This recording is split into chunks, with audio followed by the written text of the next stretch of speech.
In Jesus' name we pray. Amen. Please be seated po. Salamat at salamat sa pagbabasa ay pagpapanalangin, Brother Josh, sa akin. At ako din ay nanalangin para sa iyo palagi, kapatid. So let's pray for our young man. Amen. And they are there to support us as fathers, husbands. Sila po ang magiging next in line as one of the leaders, no, na gagamitin ng Panginoon. So, mga kapatid, sa pagbabasa natin sa Biblia, hindi ba kayo nagtaka na maraming mga churches ay minsan nahihirapan po sila as they read the Bible, kung ito po ba ay applicable sa atin? Kasi not all biblical are very applied in our life. Now, yes, they quote a verse. Maraming nagsasabi na ang Sabado ay dapat, di ba, yung kwan, walang problema, biblical naman yun, nasa Bible, pero para sa iyo ba yun? Kaya pa? Para sa iyo ba yun? So, you need to study the Word of God because the Word of God is the theme of the Bible is Jesus Christ and His kingdom. No? And His kingdom. Ano ang sabi ng Genesis 1:1? In the beginning, God created the heaven and the earth. So makutan niyo pa ba, sa una pa lang, God is a creator. He is the Alpha, He is the Omega dito sa dulo. At makita ninyo po, ang tawag din ay the original earth because it was created by God not to be nakatunganga lang, walang building na ginawa at para pabayaan lang, walang titira. No, there must be an inhabitant, no? And the first inhabitant of that is, of course, the in charge of earth before is Lucifer. He was in the earth before and he was in the garden of God. Ang term ng earth dati is the garden of God. But to that heart na ayaw niya magpasakop sa Diyos, yung puso niya ay gusto niya maging Diyos din. Anong sabi ng Isaiah? Anong sabi ng Isaiah, mga kapatid? Tingnan niyo po, Isaiah chapter 12 verse number 14. Kung titingnan mo yung history, ito po ang tinutukoy overview lang ito po, mga kapatid, no? Hindi ko man ma-detail lahat, pero bigyan ko kayo ng overview lang, no? Isaiah 14 verse number 12, how art thou fallen from heaven, O Lucifer? So the God who is in Alpha, living in eternity past, without earth and heaven, nandiyan ang Diyos. Do you believe that God exists before heaven and earth? Of course, we believe. At kasi yan ang Diyos po natin. At hindi po siya tayo ang lumikha sa Kanya at gagawa tayo ng imahe. Kaya pumunta ka dito, walang imahe at saan ba yung Diyos nila? Ang Diyos namin ay invisible. Amen? At sinasamba namin siya with a heartfelt devotion, with knowing Him in this book. Kasi yun po ito yung book niya. Kaya we make sure na may dala kayong Bible. So kung ano ang sinabi ko, i-check nyo din. Para ang worship natin, isa. Walang disagreement. Kaya kapatid, in that heart ni Lucifer, nag-rebel siya sa kanyang creator. Sabi niya, how art thou fallen from heaven, O Lucifer, son of the morning, how art thou cut down to the ground, which didst weaken the nations? For thou hast said, in thine heart I will ascend into heaven. Who is the creator? God, Jesus Christ, and He's the center of everything. If you seek the Bible, if you research the Scripture, it's all about Christ. If you go to the creation, it's all about the Creator. It's all about God. If you will see yourself sa salamin, mamangha ka, Lord, thank you, ginawa mo akong ganito. Ang problema kasi sa tao, hindi na nagti-thank you. Kaya, binabaliktad niya yung identity niya at nalilito siya. Ang tawag doon, identity crisis. Bakit? Hindi siya nagpapasalamat kung paano siya ginawa ng Panginoon. Ganon si Lucifer, mga kapatid. Amen? Kaya, yung hindi siya mapasalamatin, tingnan niyo po, bago tayo tutuloy dyan, doon tayo sa Romans. Kasi alam naman niya, nilikha siya ng Diyos, dapat niya, alam niya yun. Ang problema, sa loob-loob niya, gusto niya maging Diyos at magrebuilde, at siya na ngayon ang tinutukoy din sa isang verse na parang karne. It's another word of food, no, modern. Kaya sabi niya, kung ano man nilikha ko dito, pagkain mo ito. Wala ka nang alalahanin. Pero ngayon, ang dami. Bayarin sa utang, bayarin sa kuryente, bayarin sa tubig, diba? Bayarin sa lahat ng bayarin. Bakit hindi na libre? It is the curse na even ngayon continuous pa rin pan-dispensation. Mga kapatid, makita niyo po na ang Diyos mismo binigyan ng task si Adan Nangyari po ba yun? No, there was an interruption happen. Sa kanyang domain, there was an interruption by the devil. Verse number 1 of chapter 3. Now the serpent was more subtle than any beast of the field which the Lord God had made, and he said unto the woman, lumapit siya sa mahina na creature. Bakit mahina na creature? Of course, si Adan po ang malakas. Siya yung king eh. Siya na nandun lang katuwang sa buhay. Kaya mga husband, be always with your wife. Be a coverture to them. Because God entrusted you to be a coverture sa iyong asawa.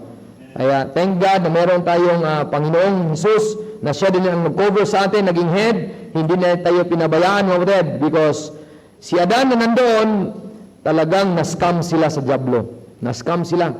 Alam mo yung mga scammer? Kunting galos lang na mapatuo-tuo ka sa kanya o mapaniwala ka sa kanya.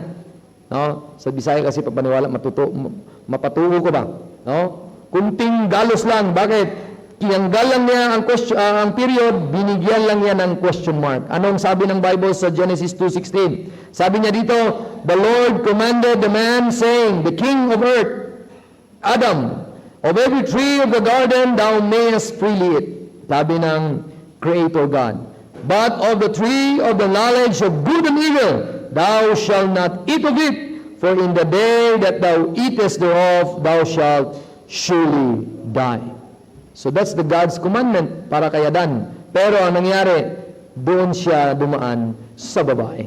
Kaya mahina ang babae, lumusot si diablo doon. Nakipag-usap siya, at ang babae naman ay nag-entertain doon sa yung serpent na yon. Kaya minsan pagpunta ng mga marketer sa bahay, ang mga nanay na naglalaba na meron pa sanang tulda or ano pa, nakabili na tuloy. Bakit? Magaling magsalita si marketer. Sabi niya, ma'am, nanay, ito'y mura lang. Mga ganon-ganon. Pagdating sa bahay, uy, bakit ka bumili nito? Meron pa man tayo dito. Ay, hindi kasi may nag-offer. Yun. So, gano'n, no? Mahina. Kaya, kung kayo pupunta sa SM, hawakan nyo ang mga asawa nyo. Sweet kayo. Hawakan nyo. Baka pumunta kahit saan-saan, no? Kahit saan-saan at baka magturo ba? Hawakan nyo. Ako, hindi lang asawa ko yung hawakan, pati si Joy, si Jaire. Sabi ko, Jaire, mahal yan. Di ba, nag-save ka ng money para magbahay ka at mag-asawa ka? Ganon-ganon lang mindset ko sa kanya. Oo nga naman, sabi niya, sige papa. Mindsetting lang yan, muna, naman. Mindsetting lang, may laruan ka na sa bahay. So, habang hawak ako kasi si misis naman, ay, hirap, ang dami ng mahawakan ito. So, mga kapatid, that's the way na ang kaaway natin dumadaan sa kahinaan. Pero wala na, nangyari, nag-record na sa Bible, ang si Adan ay, kung sa Bisaya pa, giunungan na lang niya. Giunungan na lang niya kasi mahal niya si Eva, nagkasala ng sanlibutan. At lahat na tayo ngayon, there is siya na in charge dati, napalitan ni Adan at napalitan na rin niya. Tingnan niyo po sa 2 Corinthians 4:4. Kaya tinawag niya ang sarili niya na Diyos sa sanlibutan. Kaya this is the another plan nga ibigay ko sa inyo overview. Bakit nabuo itong timeline na ito? Because of that, no? 2 Corinthians 4 verse 4, because it's all about God's kingdom. It's all about God's domain. Pero nangyari, merong nag-interrupt, merong creature who is rebelling against his creator. Kaya sabi niya, in whom the God of this world, ano yun? Big G or small G? Small, ang ibig sabihin doon, be careful kung mag-chat kayo at sinabi nyo, God bless, tapos small, ibang Diyos yun. Kaya, be careful sa spelling. Be careful. Ang grammar nga, pag wrong spelling, wrong. Di ba? Wrong gramming. Pag wrong gramming talaga yun. I'm sorry to that, no? May dapat. Pag wrong grammar, hindi dapat itolerate. Bakit? We adhere that the rule of speaking, yeah? The rule of language. Yan nga, God is the author of His Word. At ayaw niya na tayo ay mahaluan ng mindset ng mundo. No? Be careful, no? Pag mag-God bless kayo, dapat big na capital G. Kasi yun ang tunay na Diyos. Pero ito na G na ito, sino ito? Ito yung Lucifer na ito na naging devil at naging God of this world at siya ng ruler of this world and blinded the minds of them which believe not, lest the light of the glorious gospel of Christ, itong cross, should shine unto them. Kaya makita niyo po, Oded, it's very apparent sa Bible na naangkin talaga ni Diablo yung seat ni Adan na siya ang maging dominion ay naangkin niya because of sin na overcome niya si Adan. Kaya doon sa pagtempt ng devil kay Jesus Christ, isa sa mga posisyon na kaniyang in-offer ni Kristo para sambahin ang Diablo. At sabi ni Diablo, sambahin mo ko, ibigay ko itong kaharian. Look at Matthew 4 in verse number 8. Matthew 4 in verse number 8. Kaya nangyari nito, we prove a point na itong posisyon na dati nasa kanya ay create si Adan para mag-dominion over the earth, but he get it again by temptation. Then nakuha niya uli, kaya sabi niya kay Kristo, ikaw man ay anak sa Diyos, gawin mo itong tinapay, pero hindi pa rin nanalo. The lust of the flesh. Number 1, lust of the flesh. Number 2, the pride of life. The lust of the eyes, lust of the flesh, lust of the eyes. Ang lust of the eyes of that is, nasa pangatlo pa lang. Ang pride of life is yung bababa siya at tatalon siya, ang mga anghel ay sasapuhin siya. Or ikakari siya. Ang said, pride yun. Bilang creator of angels, alam naman niya ang galaw ng angels. Na ako mismo ang magpahulog, kukunin siya ng anghel. Pride yun. Alam mo yun, hindi ginamit ng Panginoong Hesus yun. Amen? Kaya sabi ng Panginoong Hesus sa pangalawa, round 2, talo pa rin ang Diablo. No? Sa verse number 7, na thou shalt not tempt the Lord thy God. Round 2 yun. Round 3, ito yung lust of the eyes, nakita niya yung kaharian. And again, the devil taken him up into an exceeding high mountain and show it unto him all the kingdoms of the world. Kaya makita niyo po, yung world system ando sa kanya. Kaya madumi na ang kalangitan dyan sa pangalawang area ng kalangitan kasi ang first langit noted is atmosphere where the airplane clouds, makita mo yung gravity, nandyan pa. Above gravity, yun yung second planetary heaven yun.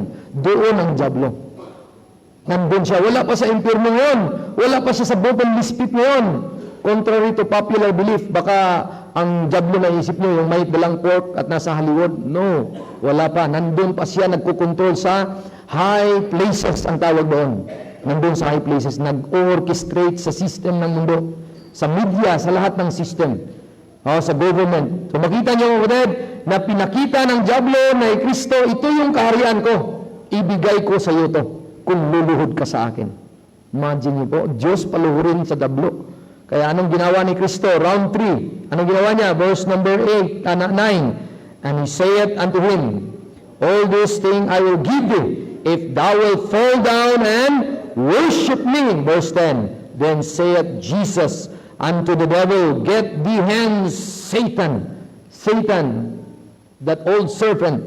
For it is written, thou shalt worship the Lord thy God, and him only thou shalt serve. Mga kapatid, kung hindi natin ito i-rightly divide na maayos, matatalo tayo sa Diablo. Gina-expose natin si Satan dito actually sa ating preaching. Dito mga kapatid sa church, ini-expose natin ang Diablo, ini-expose natin ang kasalanan, ini-expose natin ang kadumuhan niya. Para kung alam na natin, tayo ay aalis doon. Amen? Tayo ay, ikaw daw, may pupo, lalapit ka? Of course, hindi. Pero kung hindi mo alam kung meron, makaapa ka pa, at yung may alam, may pupo dyan, huwag dyan. Ang point doon, may idea na siya, di ba? Pag may idea ka na kung ano ang dapat hindi pupunta doon, aalis ka. Kaya ini-expose natin ang kaway. Kaya please pray for me as I teach you the Word of God. Kasi mahirap ito. Ini-expose natin yung enemy natin. Kasi kung yan ay in-expose natin, hindi na tayo ignorante sa kanyang galaw. Para kung hindi tayo ignorante sa kanyang galaw, mananalo tayo in every day sa ating battle ng Christian life. Amen? It is all the battlefield sa mind natin. Kaya let's expose the enemy within our mind. Ipasok natin ang truth of God na ito yung ginawa niya.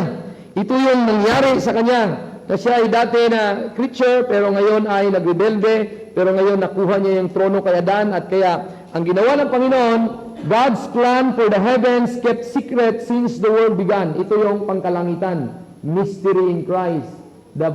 God's plan in our time, sa panahon.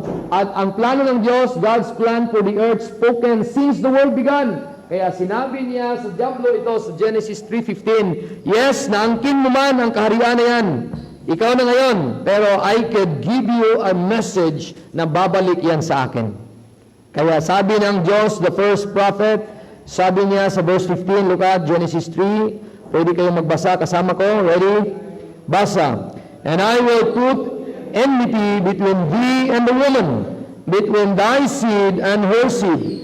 It shall bruise thy head, and thou shalt bruise his heel. So makita nyo, the first prophet is God, at makita nyo po, mga kapatid, ang yung plano na yan ng para dito sa earthly kingdom, kasi there are two realms ng Panginoon. Ano yan? There's only one kingdom ng Diyos. Kingdom ng Diyos. It's all about righteousness, holiness, and justice. It's all about God. And sa isang kaharian na yon, kingdom, dalawang realm.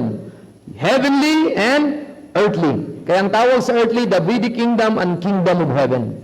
Oh, it is a kingdom that established on earth.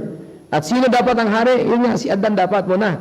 Pero nathulog siya, naangkin muli sa Diablo, kaya meron siyang sinabi na plano, oo nga, naangkin mo, pero may sabihin ako sa iyo. There is that seed of the woman, which is Christ, ay tatalo sa iyo. He will bruise thy head. Ganon. Pero bago yan, kakagat mo na sa heel. Kailan kinagat sa heel si Kristo? Sa crucifixion.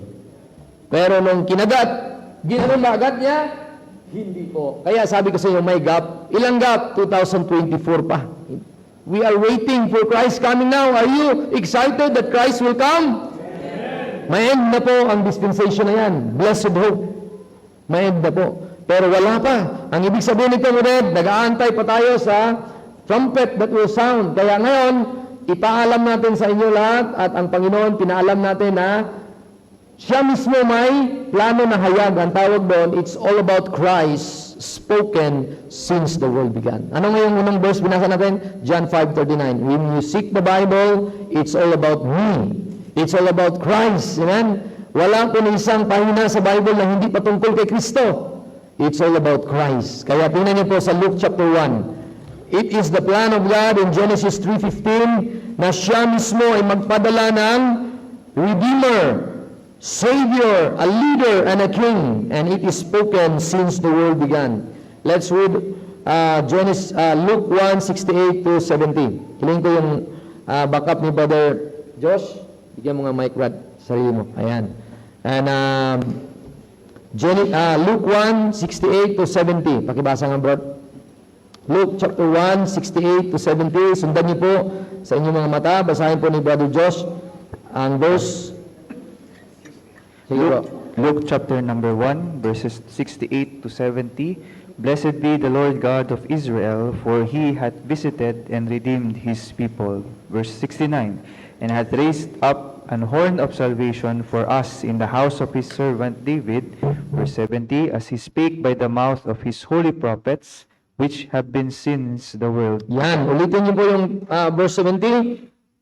As he spake by the mouth of his holy prophets, which had been since the world began. So sa simula nung yung world ay nagsimula dito sa panahon na ang tao nag-exist, of course. Kailan ba may exist ang world? Yung nandun ang tao, world system. So nung nagsimula na may tao, kaharap mismo niya ang diablo, nakikinig si Adan at Eva, ito ngayon, ibigay ko sa iyo, serpente, kasi nakipag-usap niya sa lalaki, tapos na, nakipag-usap niya kay Eva, tapos na din, nga ikaw mga anak, ganito ganyan, maraming consequence, at kinausap na niya ang serpent, doon sa verse na yon, Genesis chapter 3. At sinabi niya, at ito yung mga bagay na ito, lahat ng patungkol sa seed na ito ay patungkol kay Kristo. Ngayon, patungkol kay Kristo, ang tanong, ano ang area na pinag-usapan? It is what we call that the area of prophecy. Yung prophecy means wala pong isa na sikreto. Lahat nihayag niya. Alam ng diablo ang galaw sa chest. alam niya, pero mayroong reserve na move ang Panginoon na hindi alam ng diablo. Wala ni isa siyang hint. Di ba, pag mag-play ka ng chess, meron siyang alas na ni-reserve lang niya na hindi alam ng kaaway. Kasi sino ba ang mas maalam? Of course, ang Diyos natin. Though si Diablo is more wiser than Daniel, but God is more wiser than anyone else. Amen? He is more wiser than Solomon. And he is called the wisdom of God. Christ is the wisdom of God. So makita natin dito, kapatid, na si Panginoon, ang first prophet, may plano siya, at ang plano niya na itong hari na ito ang mag-save sa kanyang bayan. Anong bayan niya? Of course, nagsimula na dito. Nung siya ay may inosente pa, wala pang kasalanan ito, panahon to. Dito nagsimula yung system na makasalanan, conscience na. Meron ng tama at mali, alam na nila kung anong tama at mali. Pero all these terms ay overlapping, overlap. Ang ibig sabihin ba, itong conscience sa panahon ni Adan, wala na kayong konsensya? Meron. Sino walang konsensya dito? Overlap yan. Amen? Hindi ibig sabihin na may end of innocence, of course. Kaya ang innocence picture sa mga batang hindi pa saved. Nasa innocence pa sila. Pero nung time na alam na tama at mali, there will be a time of conscience sa kanila, age of accountability. Pero tayo na mga adult at nag-profess na saved, mayroon pa na rin konsensya at lalo na mayroon ng Holy Ghost, mabatid, sa ating puso. Kaya human government, panahon nila yon sa patriarch, panahon ng mga flood, dito yon, diretso na natin, panahon ni Noah, na wala pang hari, government pa sa human, na ang family ni Noah lang nakitaan na nag-govern siya ng maayos. Out of all those people who is a leader of the home, si Noah ang nakitaan na tama ang kanyang ginagawa. At nakitaan siya na tama ang ginagawa, binigyan siya ng biyaya, nasumpungan ng biyaya. Bakit, mamatid? Hindi po si Noah ay katulad natin na binigyan ng biyaya na walang gawa. Amen? Tingnan niyo po, Genesis chapter 6. Anong kaibahan mo kay Noah? Kasi ngayon ay biyaya na libre lahat yan. Anong kaibahan mo kay Noah? Look at, i-diretso na natin sa comparison agad para may idea kayo. Look at verse number 8 and 9, Genesis 6. But Noah found grace in the eyes of the Lord. Bakit kaya? Verse 9 ang sagot. These are the generations of Noah. Noah was a just man and perfect in his generation. Ang tanong, kaya mo bang ganun si Noah? Hindi mo kaya yan. Yan, perfection. Kaya mo ba yung tinatawag na just man? Kaya yung pumunod na ayaw mong makipaghalubilo sa way ng corruption sa mundo? Kaya nga binigyan siya ng grace kasi nakitaan siya ng perfection sa kanyang work. Nakitaan siya ng way of not evil kasi lahat ng isip ng tao ay evil continually. Look at verse 5, same chapter, verse number 6. God saw that the wickedness of man was great in the earth, and that every imagination of the thoughts of his heart was only evil continually. So makita natin, mga kapatid, pero sa lahat na yan, si Noah lang ang nakitaan niya na perfect, hindi po nakipaghalubilo doon sa mga tao na yon. So panahon na yan, there is a flood. Then after that, mga kapatid, until ngayon, mayroon pa bang rainbow?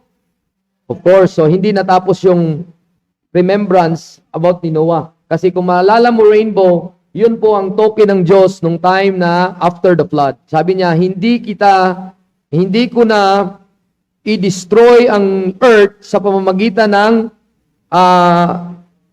water. I will destroy the earth sa pamamagitan ng apoy. No? Apoy na po ang gagamitin ng Panginoon. Hindi na po tubig. So makita na ito, kapatid, dito sa panahon ni Abraham, doon na na-build ang tinatawag na middle wall of partition. So ang middle wall of partition, ang ibig sabihin, meron ng, before that middle wall of partition na buo, ito, all are Gentiles. Para may idea kayo. Walang distinction, walang Jew pa, walang Hebrew, walang Israel. Bakit? Wala pa si Abraham eh. So all are Gentile, kaya nga, King of Nations eh. King of Nations, nasa Bible sa Genesis 14, makita niyo po, Wala tayong time, pero makita natin para may idea kayo, ang middle wall of partition na buo yan dahil nabuo na yung tinatawag na people, ang tawag nila ay circumcised. Doon mismo idadaan yung pangako ng Diyos na seed sa linya ni Abraham. No? Kasi nung dumami ang tao, sobrang dami after the Tower of Babel dahil nagsikalat sila, dahil yung Babel na yon is a token of man's rebellion. Bakit? They build a tower at akala natin nagkaisa sila para i-worship ang Diyos. Iba palang plano nila. Ang kanilang plano ay to reach heaven. At gusto nila na ipalitan ng Diyos. Kung ganong mindset ni Diablo, ganon din. Look at verse number 1 in Genesis 11. Yan na yun, bago tayo mapunta kay Abraham. And the whole earth was of one language and of one speech. And it came to pass as they journeyed from the east that they found a plain in the land of Shinar, and they dwelt there. And they said one to another, Go to, let us make brick and burn them thoroughly. And they had brick for stone and slime had they for mortar, and they said, Go to, let us build us a city and a tower, whose top may reach unto heaven, and let us make a name. Yun lang, walang Panginoong Hesus. Sila mismo ang magawa ng name. Ano yon? Yung satanic influence. Kanina, ano nga yung idea ni Satan? Galing na siya dito, hindi pa siya nagpasalamat sa Diyos, at ayaw niya mag-worship sa Diyos. Kaya, ganun din mindset ni Nimrod. Nimrod, the leader of the Babel Tower. So, siya yung nagiging leader doon. Ang nangyari, mapatid, after that, giscattered sila ng Panginoon. Paano? Nakakatawa ang ginawa ng tao. Bakit? Look at, kung yan naman ay talagang sobrang taas na, at talagang akala natin, naabot na nila ang langit. At sabi niya, punta na tayo doon at ang dulo hanggang sa langit. At gusto natin abutin doon at tayo ang pinakamagaling sa lahat. And the star of all season. Sabi nila. Talagang tayo ang pinakataas-taasan na lahat ng posisyon doon. Pero mamatid, nakakatawa kasi verse 5. Humor of God. Pansin niyo yung humor of God. Tingnan mo. Ginawa niya ang tao, Genesis 11 verse 5. Tingnan niyo po. Gumawa ang tao kasi angat daw sa langit. Angat sa langit. Kung ako ang Diyos, tatawa na lang ako sa iyo. Kasi I came down eh. Kaya niyo po ang logic. Kaya niyo po logic.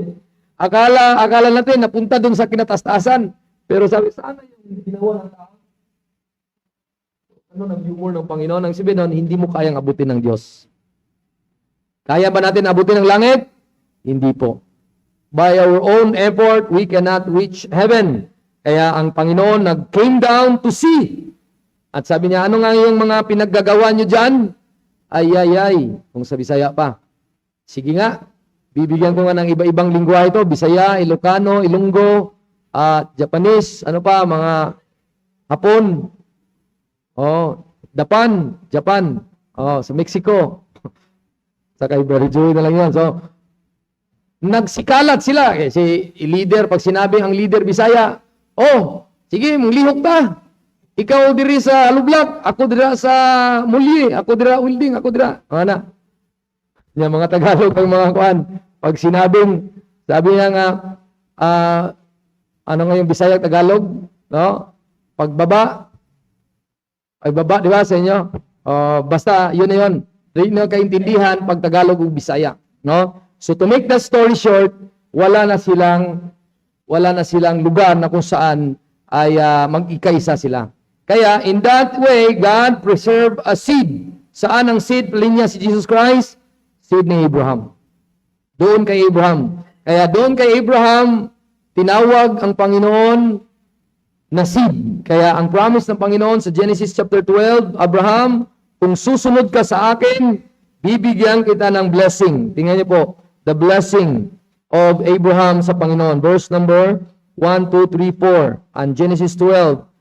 And the Lord said unto Abraham, Get thee out of thy country and thy kindred and thy father's house unto the land which I show thee, and I will make of thee a great nation. So yun yung isa sa mga blessing ni Abraham. Meron kang land, Abraham, iwanan mo yung land mo, bibigyan kita ng land. Bibigyan kita ng nation, i-bless kita. Ayan, a blessing.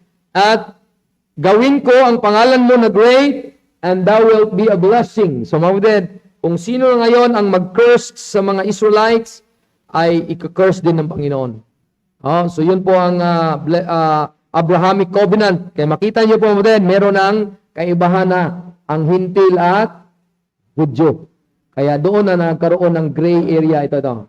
Yung gray area na yan. Kaya ang nation ng Israel is called the nation of priests. And the nation of with law, with sacrifice, with all those ordinances.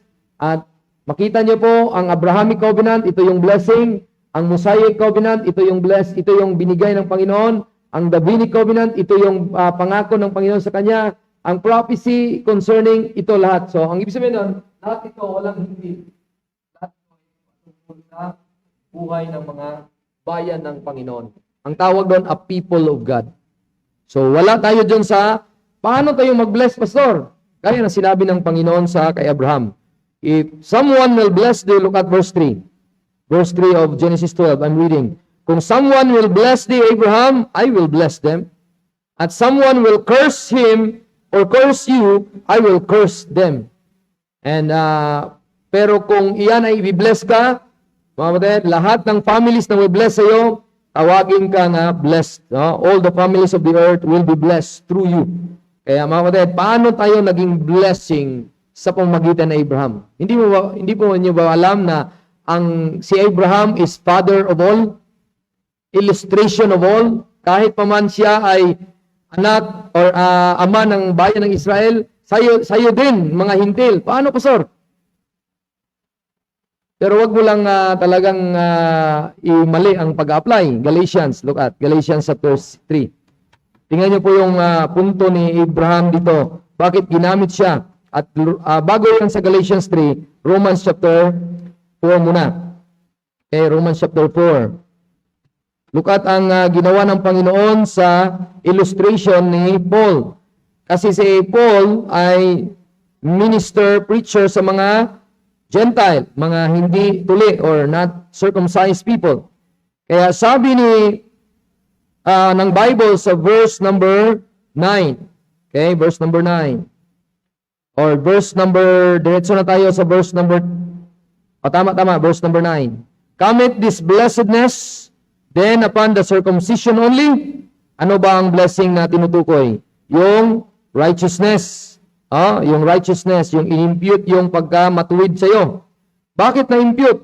Sabi niya, para ba to sa mga Hudyo lang? No. Or upon uncircumcision also? Yes.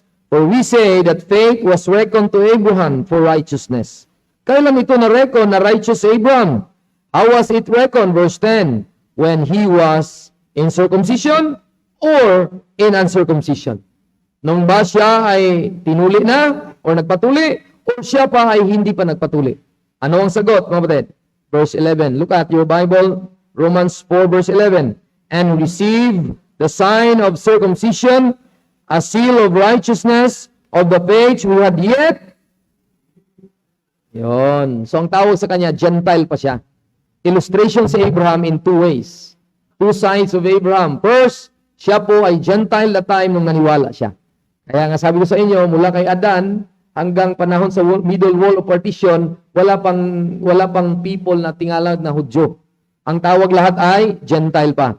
And makita na natin, siya ang illustration na binigay ng Panginoong Espiritu through Paul, na siya na naniwala sa Diyos. Sabi niya, Abraham, alis ka diyan sa iyong bayan, punta ka sa Kandaba. Kandaba.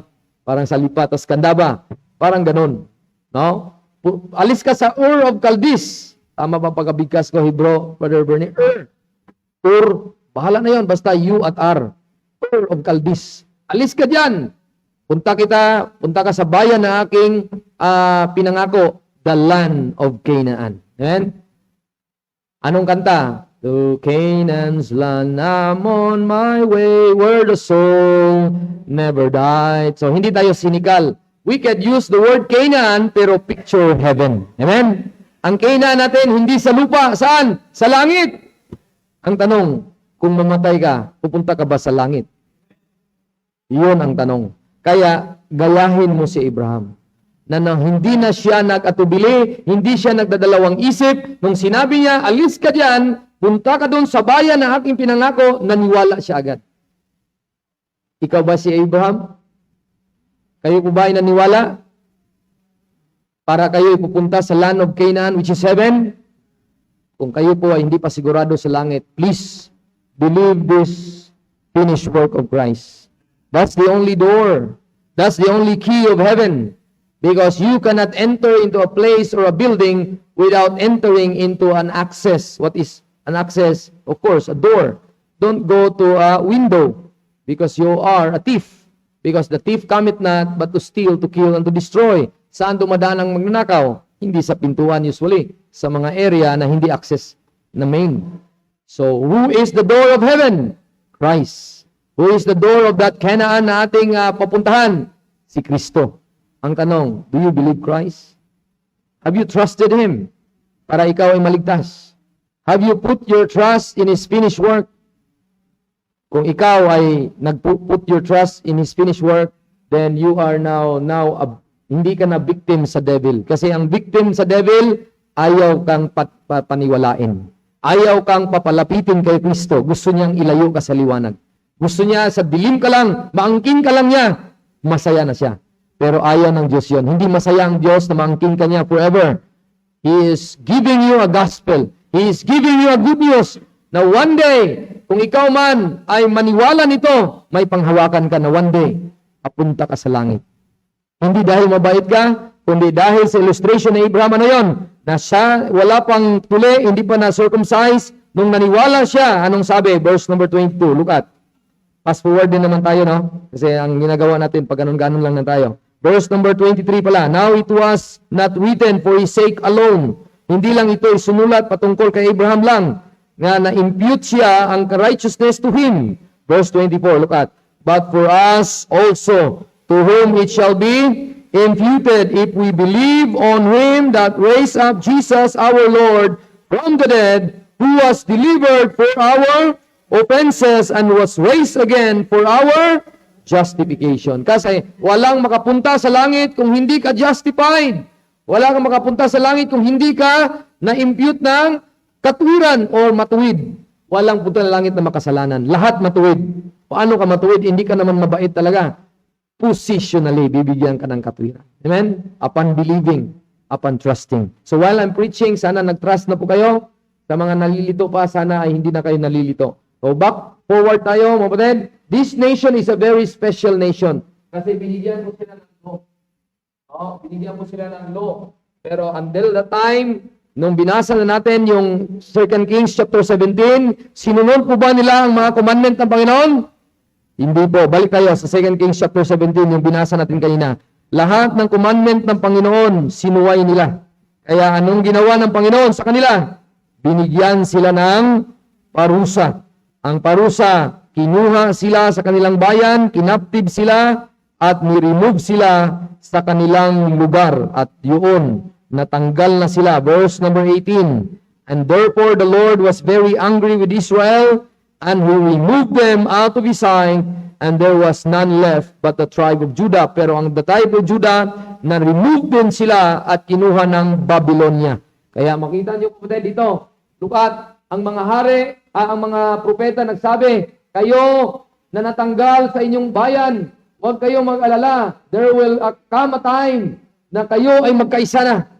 Look at sa Ezekiel, no? Ezekiel 37. Bubuhayin kayo ng Panginoon.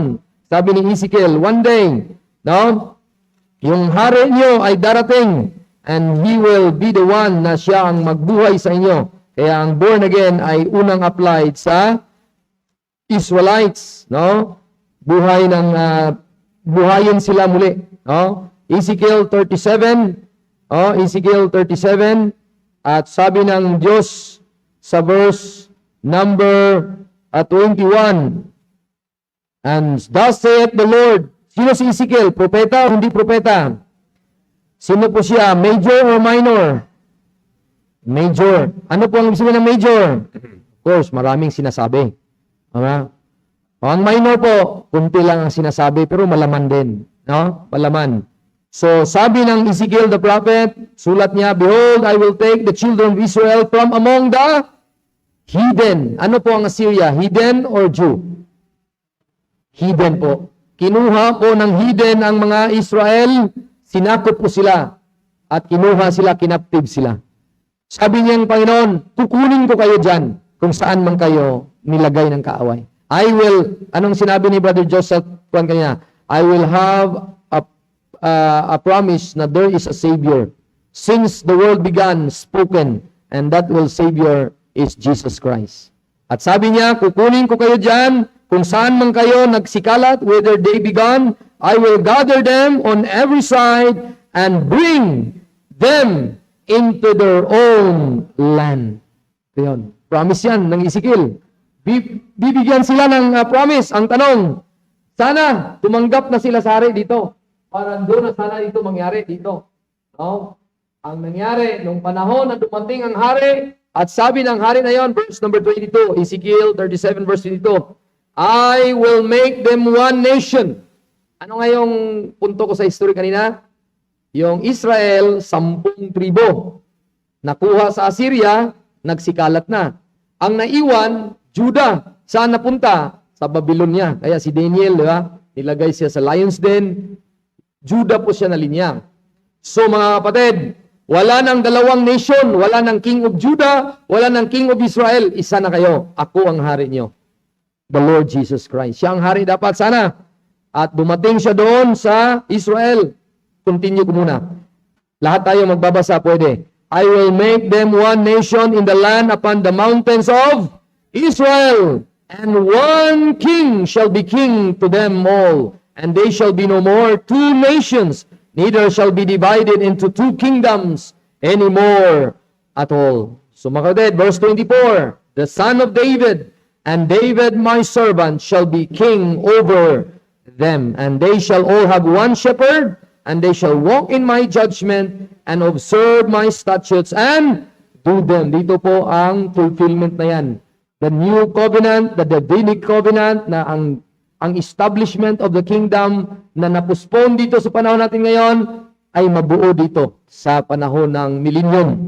Kaya kapatid, future po yan. Fast forward tayo sa future. Pero back tayo dito sa near event ng kanyang crucifixion. Pagdating na ang herald of the king, there was a gap between Malachi to Matthew. Ilang years po, Brother Josh? Ilang years Malachi to Matthew? 400 years. Thank you. At yung 400 years, nag-aantay sila ng panibagong message from God. But there was a man sent by God, whose name is John. Look at verse number 1 of Matthew 3. In those days came John the Baptist, preaching in the wilderness of Judea, saying, Repent ye, for the kingdom of heaven is at hand. O, naalala niyo po? Naalala niyo po yung sinabi ko dito? Yung Diyos na nag-promise, na sabi niya, Diablo, tawa-tawa ka, sa akin ang huling halakhak pa rin. I have a seed na promise ko. At malapit na tayo matapos, papunta na tayo dito. Ito na yung seed.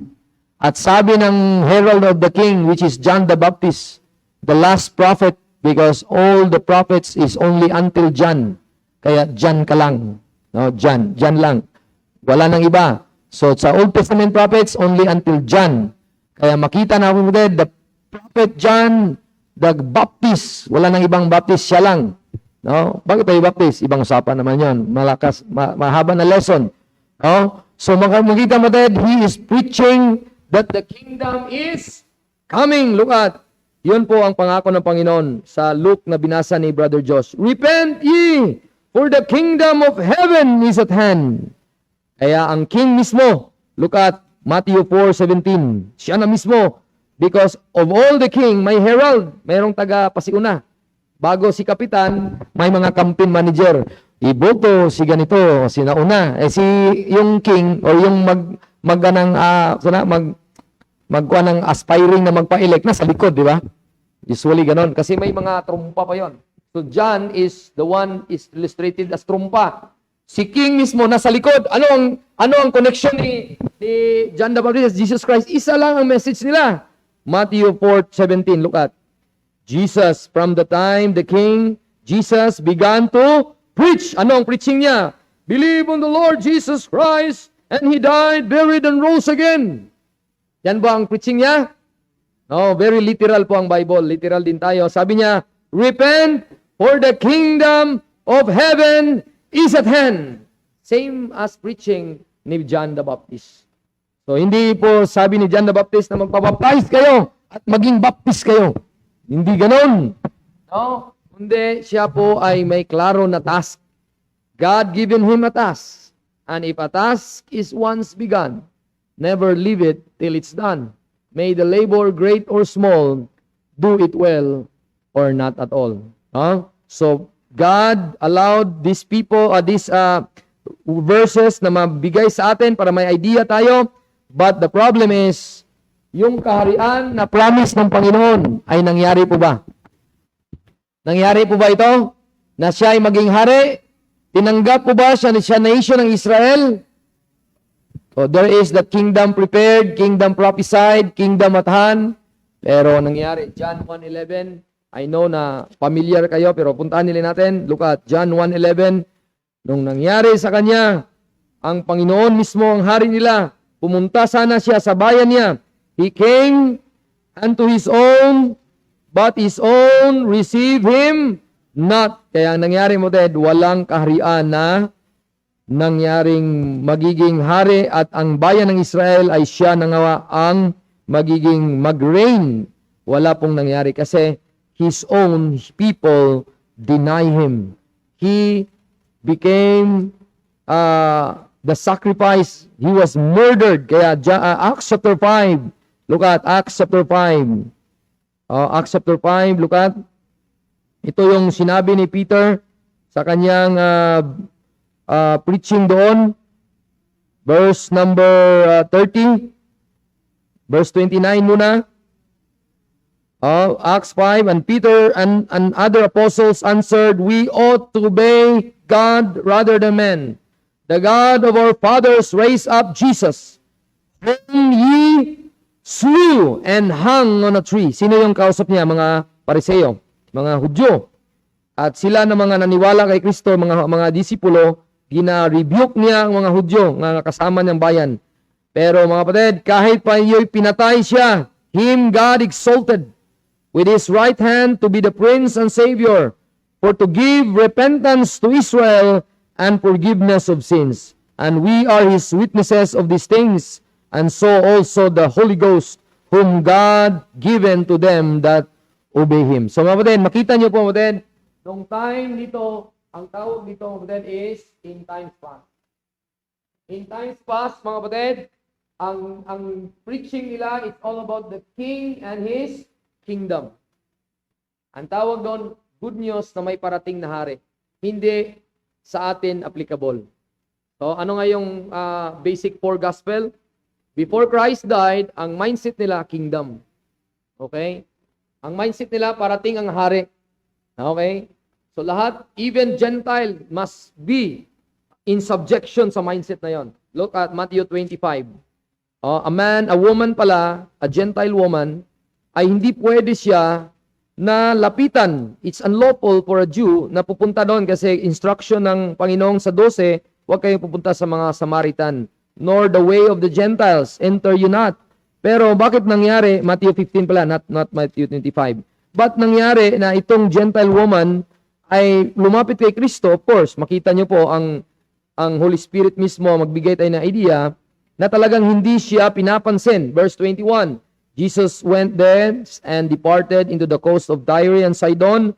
Behold, a woman of Canaan. So a Gentile woman came out of the coast and cried unto him, saying, ano ang dapat na title ni Kristo para tanggapin mo na siya? Have mercy on me, O Lord, thou son of... Yan, Gentile woman, kilala. So bago ka tanggapin mo muna siyang hari. That he is the son of David, the king of Israel. Kaya, yun ang isa sa mga point na makita natin doon. That's the in times past, ang mindset, there is the king that is coming, prepared yan, prophesied at hand, at example po yan, kung ikaw, Gentile, meron kang blessing na makuha o mag-obey ka doon sa instruction. Because in every dispensation, in every age, salvation depends on the revealed instruction of God. kung ikaw ay binigyan ng instruction at maniwala ka, kung anong nakapaloob nito, sundin mo. Halimbawa, sinabi ng Panginoon kay Moises, Moises, kung magkasala ang isang tao by ignorance or deliberate, ito ang alay mo. Accepted na animals, huwag ka pwede sa baboy or aso or anything. Lahat ng accepted lang. Leviticus 16, daming instruction doon. So, they are accepted by God by believing the Word of God, revealed truth, and there is that element of effort. Kasi dadalhin nila eh. Hindi nga pwedeng, oo, Panginoon, oo. Oo ka dyan, punta ka na doon sa tabernacle, mag-oo ka pa. Punta ka na doon at dalhin mo na yung alay mo. Dapat walang blemish kasi perfect ito, katulad kay Kristo. Ano ang revealed instruction sa atin ngayon? Believe on the Lord Jesus Christ lang. Without works, for by grace, Joy, are you saved through faith, not of yourself. It is the gift of God, not of works, lest any man should boast. So maging matuwid ka, maging patawad ka, hindi dahil sa gawa mo, kundi dahil sa gawa ni Kristo. Yun ang instruction. Follow lang para hindi ka magkamali. Amen? Kung yan ay mag-disobey ka sa instruction, you will be danger. Kaya back to the instruction of God. Kaya nung time na yon, ang instruction ng Panginoon, hindi pwede makipaghalubilo sa Gentile. Kaya hindi niya sinagot. He answered her not a word. Verse 23, I'm reading Matthew 15, verse 23. And his disciple came and besought him, saying, send her away. Oh, bakit mamadad? Kasi sa lagi siyang naghingi ng tulong sa atin. She cried after us. Verse 24, he answered and said, so sinagot naman sa pangalawang round, no? Una, snub. Pangalawa, sinagot pero masakit. Ako hindi pinadala para sa iyo, but I'm sent by God unto the lost sheep of the house of... Yan, binasa natin kayo sa Ezekiel. Alam mo yan? Yung dalawang banay na yon, dalawang lahi na yon, yung north at south. Yung lost sheep nila, hahanapin ng Panginoon. Hindi ako pinadala sa iyo. Saan ako pinadala? Sa Israel. Mas masakit pa yung pangalawa. Kahit pa man na masakit yon, inaccept pa rin niya. Then she came and worshiped the Lord. And sabi pa niya, help me Lord. Kahit yun ang sabihin, help me pa rin. Verse 26. Anong sabi? He answered and said, it is not meet to take the children's bread and cast it to dogs. So ang mga Gentile pala ay mga aso lang. Anong verse na maalala mo na aso tayo? Ephesians chapter 2. Oh, Ephesians chapter 2. At tayo ay outside of Israel at tayo lang ay dogs. No, outside of the promise of God. Oh, stranger from the covenant of promise.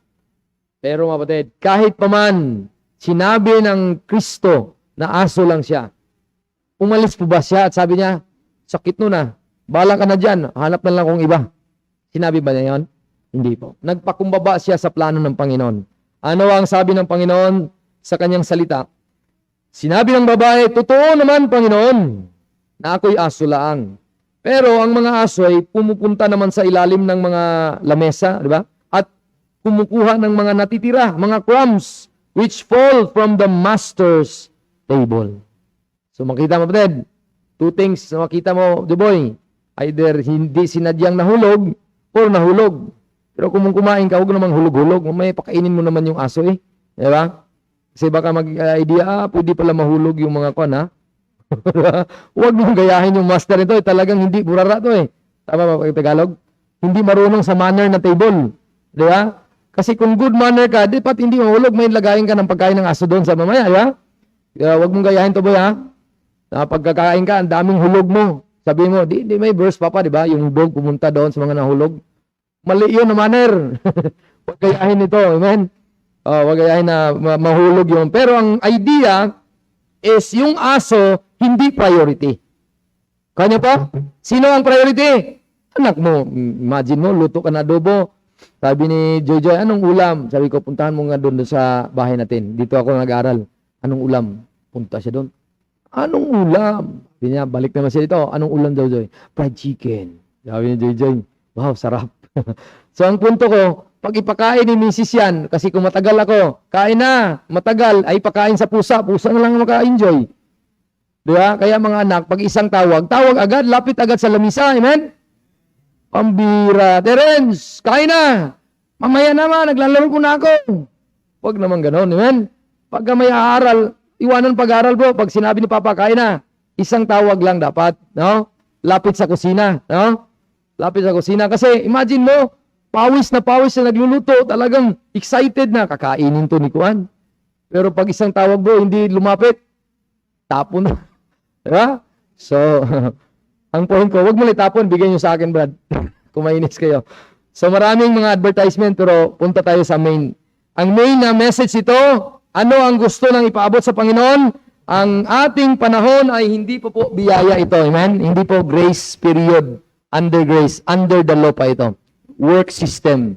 Kaya kung ikaw ay meron kang acknowledgement na Kristo ay hari, anak ni David, ikaw ay mag-acknowledge na si Kristo ay siya ay priority niyang bayan ng Israel, bibigyan ka naman ng blessing kung ikaw ang mag-acknowledge. Kaya nabigyan siya ng blessing, kaya great is thy faith, at nakakuha siya ng blessing doon. And yun po ang first example natin na ang Panginoon mismo ay mayroon siyang adherence, nag-adhere siya sa kaniyang timing. Hindi pwede siya na agad-agad mag-implement sa grace kasi hindi pa grace period yun. Amen? Oh, look at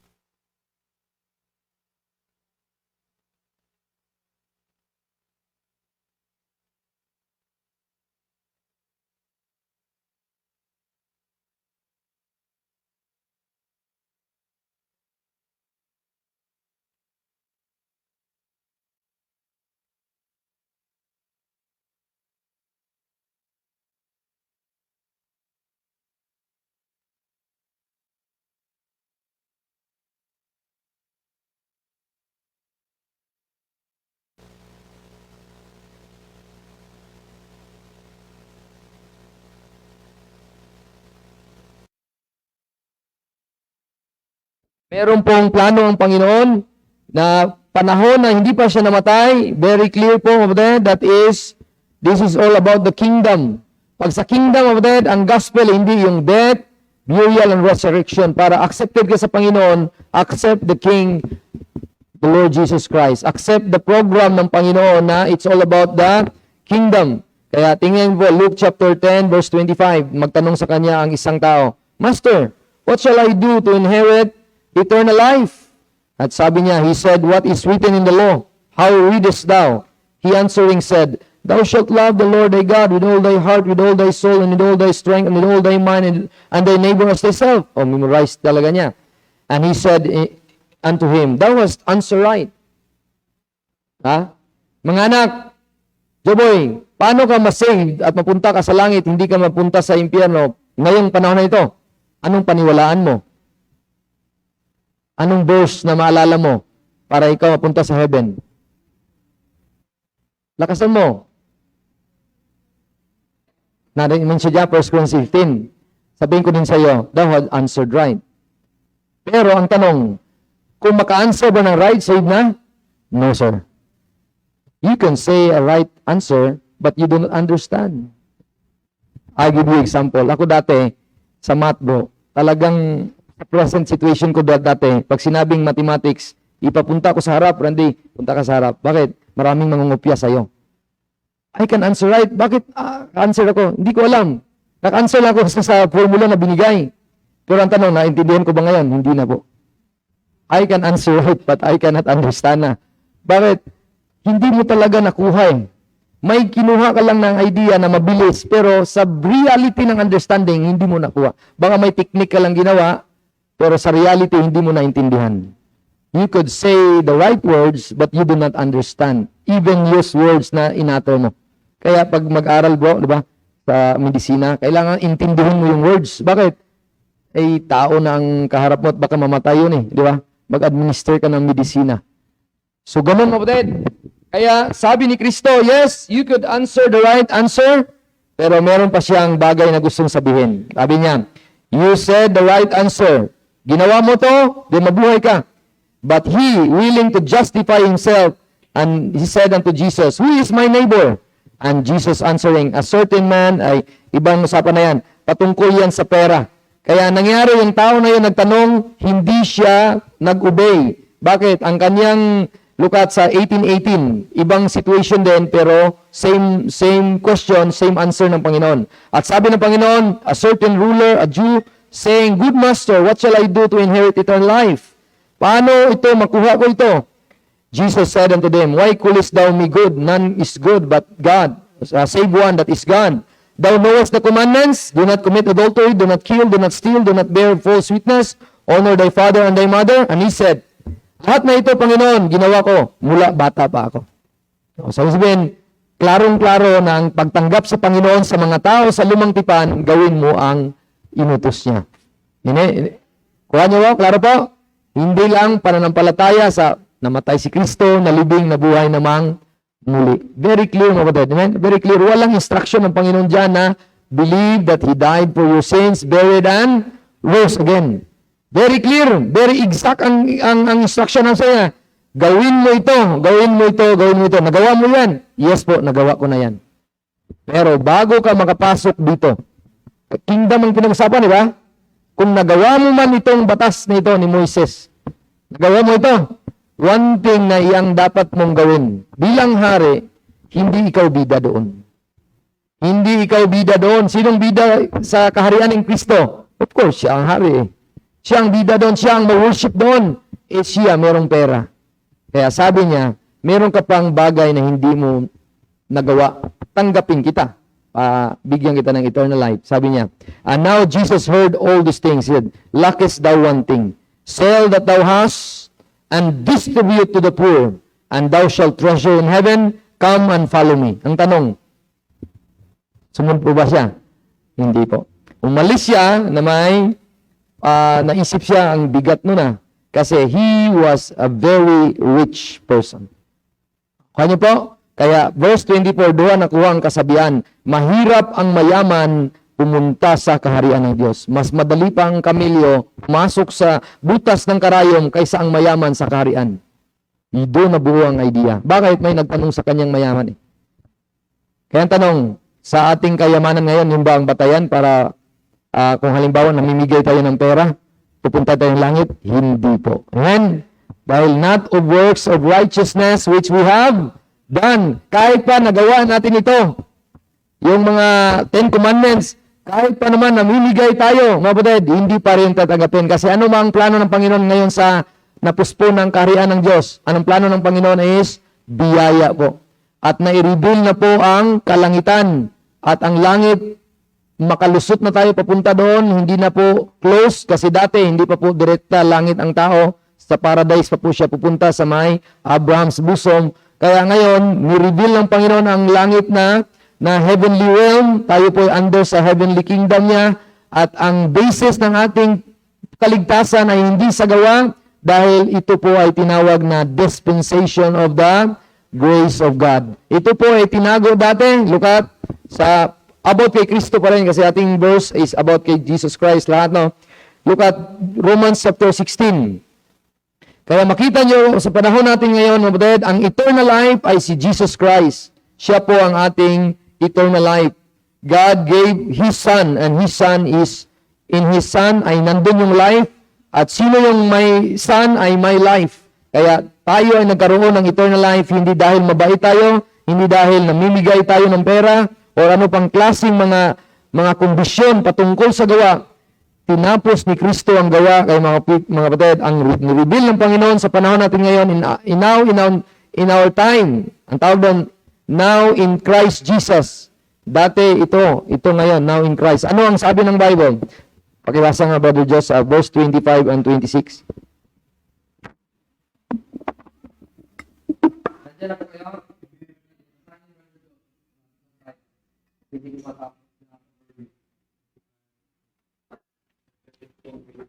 Romans chapter number 16, verse 25 po. Now to him that is of power to establish you according to my gospel, and the preaching of Jesus Christ according to the revelation of the mystery, which was kept secret since the world began. Binasa ni Brother Josh. Ni-reveal ito, spoken since the world began. Pero anong kaibahan dyan? Si Kristo pa rin ang pinag-usapan, in the other side of the message, ang tawag doon, kept secret since the world began. Pero sino ang tinutukoy? Si Jesus Christ pa rin. Pero saan ito ma-effect? Dito sa panahon natin ngayon. Jesus Christ as the head of the church, hindi king of the Gentiles. Ang tawag doon, the head of the church, because there are three kinds of people. Look at 2 Corinthians chapter 10, 31. Okay, not second, first pala. 1 Corinthians 10:31, there are three areas of people na dapat niyong ilagay sa isipan. Verse 32 pala. Sabi ng Bible, give none offense neither to the Jews, nor to the Gentiles, nor to the Church of God. So ang basic na division para makuha niyo po Old Testament and New Testament. Ang second basic division is under the law and under grace. Kanya po, under grace. Yun yung mga basic. Makita niyo po, ang next basic division is yung ito. Yung brother Nick, may natayo na yung asintada. Asintada ba? Pag may asintada na, may boundary. So, bayan ng Israel, kasi pag asintada, si brother Nick ang maalala ko eh. Asintada. May wall na yan, nag-asintada na. So, makita niyo po, brother, may bayan ng Israel at bayan ng mga Hintil. Ngayon naman, makita niyo po, brother, tatlong area ng tao sa panahon natin ngayon. Ano yun? Ano ngayong binasa kayo na? The Jews, the Gentile, and the Church of God. Sino po ang mga Jew? Ngayon po, nandito po, nagsikalat. May mga Hudyo po. May mga sinagoga. Sino po ang nakapunta ng mga sinagoga na? Sa inyo. Ikaw bro, nakapunta ka?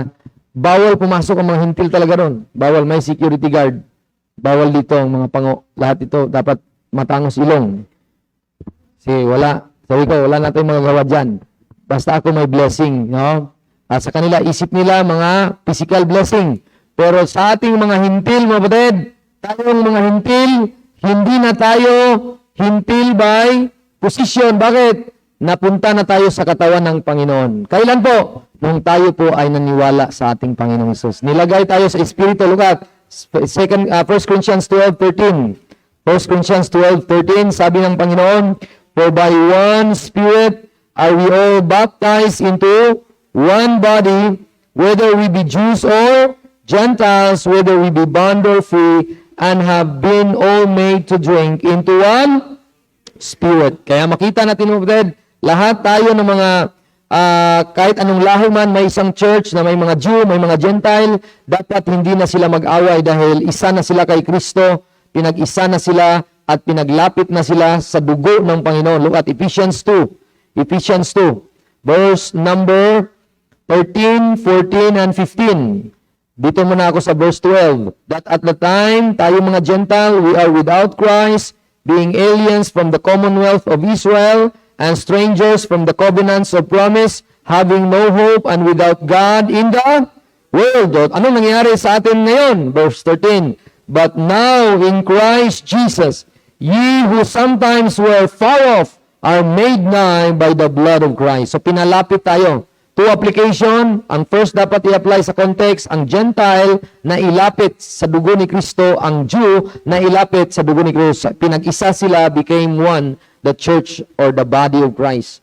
And sabi ng Bible, verse 14, pwede din sa practical, sa second application doon na pinalapit ka na dating malayo ka, lasinggero ka, basagulero ka, lahat ng mga mukha, binabasag mo. So ang sabi doon, pinalapit ka na at ngayon ay Kristiyano ka na. Amen?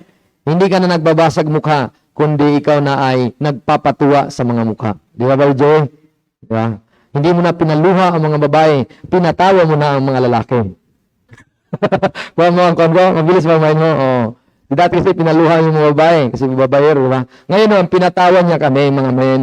Ganun ang point doon. So, ang ibig sabihin doon, masaya ba? May mga humor na clean humor. Huwag lang yung mga evil humor or green humor. So, back to the Bible. He is our peace, who hath made both one, hath broken down the middle wall of partition. So, wala nang partition. Ikaw may Hudyo at Hintil, isa na tayo kay Kristo, at ipinag-isa na tayo sa katawan niya, at ngayon ay inabolish niya, verse 15, yung mga enmity na mga law of commandments na nag-contain sa ordinances at ginawa niyang pinag-isa niya tayo. He make of himself twain, kambal, one human, so making peace. So meron na tayong kapayapaan and had reconciled both unto God in one body. Kailan nangyari yan na nagkaisa tayo? By the cross. So by the cross, nagkaroon ng pagkakaisa ang Hudyo at Hintil, at there is that slaying of that enmity thereby, and verse 17, wala na yung pagpupunta ang Hintil sa Hudyo, wala na yung pandidiri. Bakit? Isa na sila. Enmity kasi something like ayaw. Tinanggal yun, slain the enmity, and came and preached peace to you that were afar off, and to them that were nigh. Tayo ang Hintil afar off. Ang mga Jew, malapit talaga sila sa Panginoon. At pinag-isa tayo. Verse 18, for through Him, lahat na tayo ay may access. And we are all one in the household of the body of Christ. At makita nyo po sa last dito sa Galatians chapter 6. Okay, last but not least. Sino na ngayon ang magbigay ng, kumbaga, palagi nakikita sa buhay mo? Dapat mga kapatid, hindi po ang pagka-Hintil natin. Hindi po ang pagka-Bisaya natin, pagka-Tagalog natin, pagka-Ilocano natin, pagka-Kapangpangan natin. Sino ang mag-avail much sa buhay natin? Look at in verse 16. Verse number 15 pala. For in Christ Jesus, neither circumcision availeth anything, nor uncircumcision. Sino na ngayon mag-avail sa atin? But a new creature. So, ang new creature na yan, dapat ma-identify tayo na kung sino tayo kay Kristo, doon tayo mamuhay. Sino ba tayo kay Kristo? Look at 2 Corinthians 5:17. I promise, pero dagdagan ko lang para sa conclusion natin. Hindi ko na mabuo yung overview doon sa dulo. Park na tayo dyan sa Now in Christ. 2 Corinthians 5:17. I know familiar nyo ito. Basahin nyo po. Therefore, if any man be in Christ, he is a new creature. All things are pass away. Behold, all things are become new. Parang sa Tagalog ba? Lahat ay pass away. Pass away. Dati nga ikaw ay pass away. Ngayon ay ikaw ay bago na. Pero, dulo na yun application. Back to the original application. Ang original application of that is, dating hintil ka, ngayon hindi na. Dating ikaw ay walang kinalaman sa promise ng Panginoon, ikaw may kinalaman na. Dati na ikaw ay, look at Ephesians 2. Ito yung mga past away mo na mga position. Look at verse number 11. Remember, being in time past, Gentiles in the flesh, who are called uncircumcision by that which is called the circumcision in the flesh made by hands. At the time you were without Christ. Wala kang Kristo. Or outside ka ni Kristo, ngayon new creature ka na kay Kristo ka na. Being aliens from the commonwealth of Israel. Ano bang commonwealth? Si Kristo ang wealth niya. Sa atin din, wealth natin si Kristo. Amen? Hindi na tayo alien or stranger. Hindi tayo stranger from the covenant of promise. Ano bang promise ng Panginoon? Righteousness. We are part of His kingdom. Dati, wala tayo, pero ngayon, meron na. Having no hope, may pag-asa po ba kayo? Dati, wala tayong pag-asa. Dahil ang ating tinatayuan ay hindi tunay na pag-asa. A sinking sand. A wise man built his house upon the rock. Yun yung tunay na pag-asa. Pero we as Gentiles built our life in a sinking sand. Kaya wala tayong tunay na pag-asa, pero ngayon na si Kristo ang ating pag-asa. Anong verse na si Kristo ang ating pag-asa? Anyone? Please, if you memorize John 3:16, memorize also 1 Timothy 1:1. Okay? 1 Timothy 1:1. Look at 1 Timothy 1:1. Kung memorize nyo ang John 3:16, please memorize also 1 Timothy 1:1. Huwag niyong kalimutan, nawa, ito. Paul, an apostle of Jesus Christ, by the commandment of God our Savior, and the Lord Jesus Christ, which is our hope. So, dating walang Kristo tayo, walang pag-asa. Ngayon, Kristo na ating pag-asa. Ano pa? Back to Ephesians chapter 2. Ba't nagkaroon tayo ng pag-asa, mabutid? Dahil kay Kristo, at now, yun na yun. Yung binasa ko sa verse 13 kanina. Then my question is, paano nangyari ito? Paano lahat ng blessing ito napasa atin? Hindi ba kayo nagtanong? It's all about 1 Corinthians 15. Amen? Back to 1 Corinthians 15.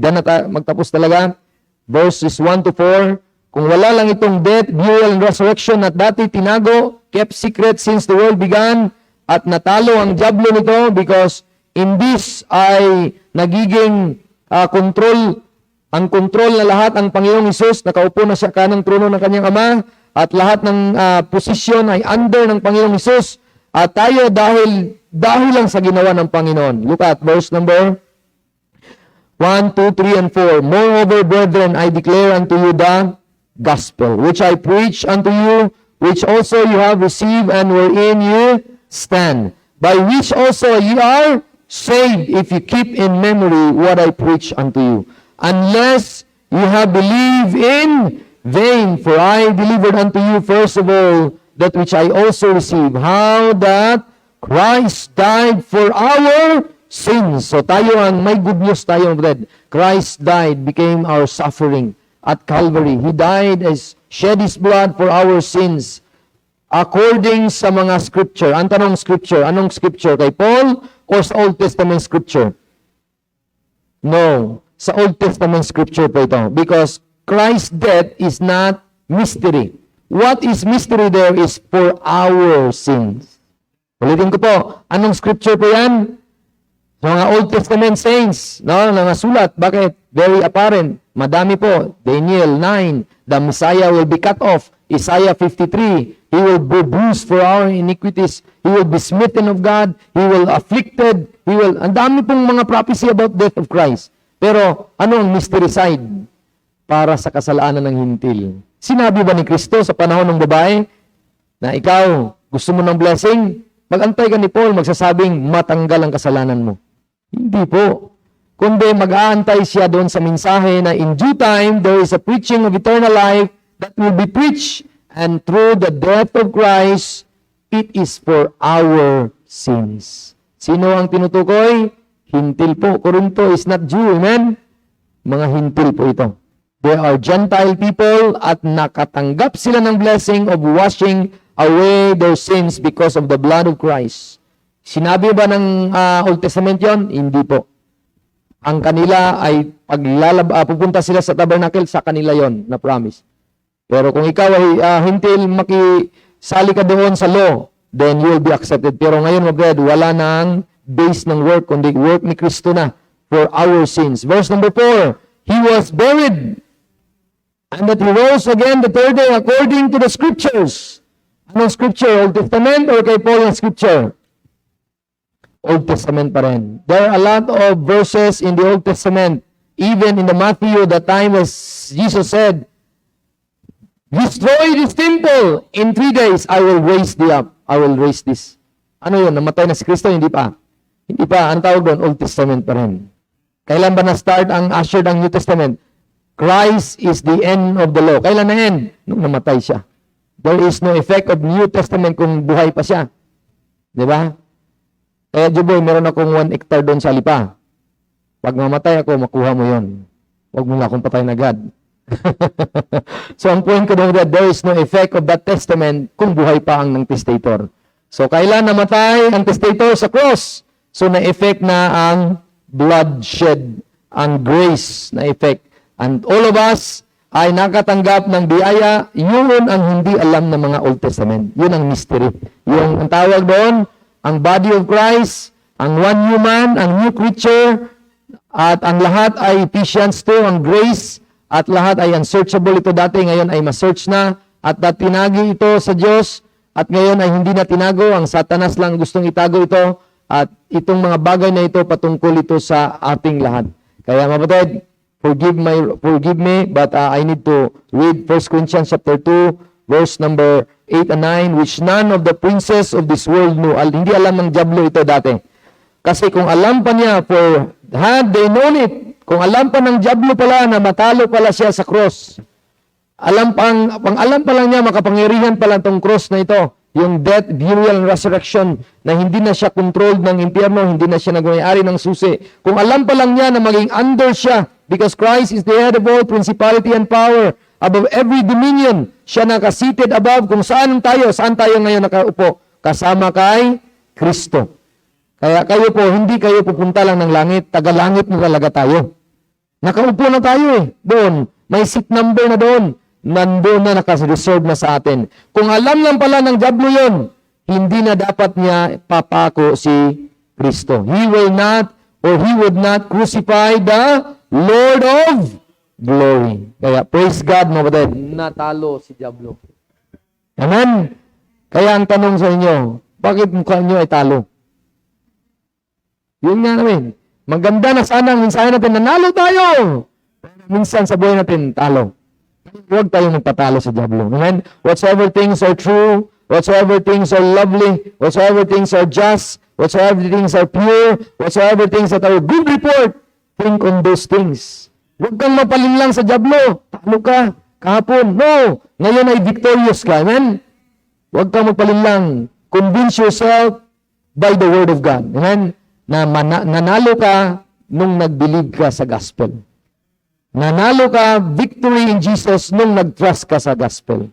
Nanalo ka nung ikaw ay nanalig, tinanggap mo yung fact, ang mensahe, nag-agree ka doon. Lord, I agree with the fact na yun lang ang basihanan para ako'y punta ng langit.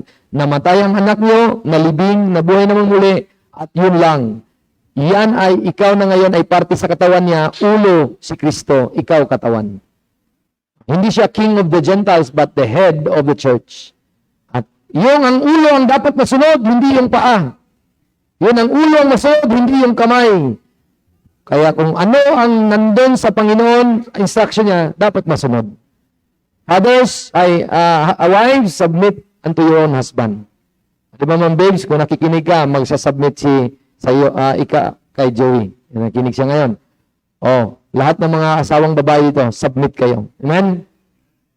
Hindi kami Korean or Russian, mga husband. At bigyan nyo ng labahan. Ito yung labahin. Russian.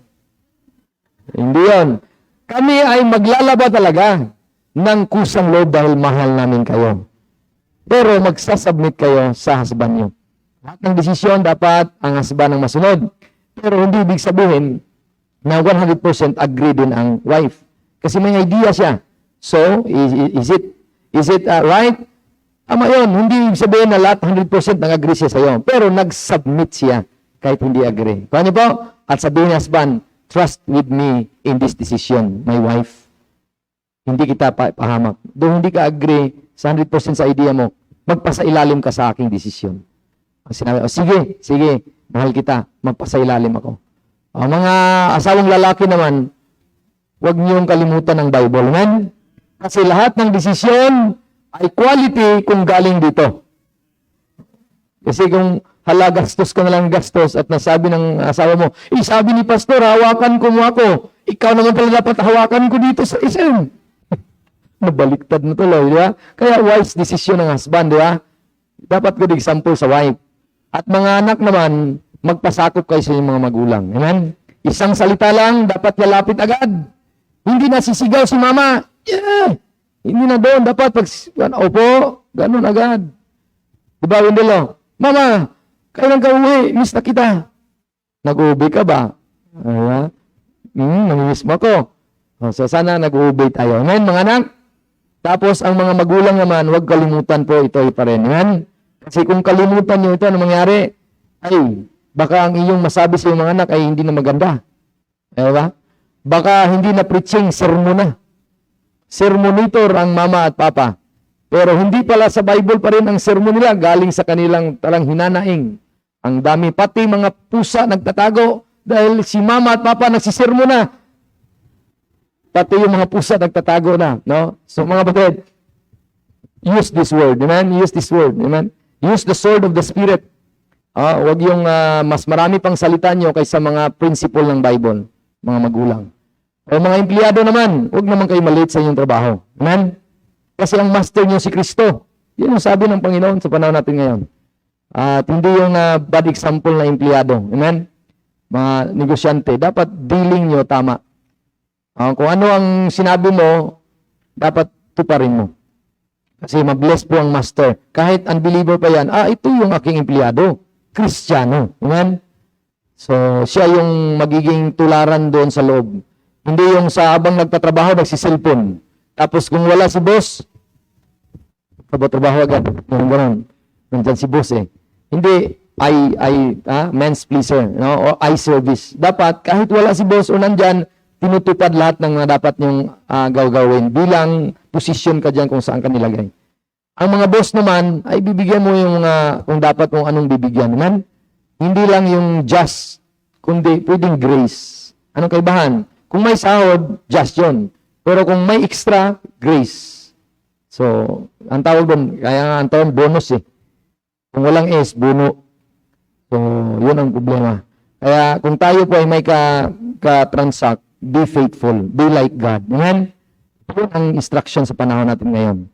Kaya sa ating next lesson, hindi man natin matupad yan, sa next ating pag-usapan, in ages to come na yan.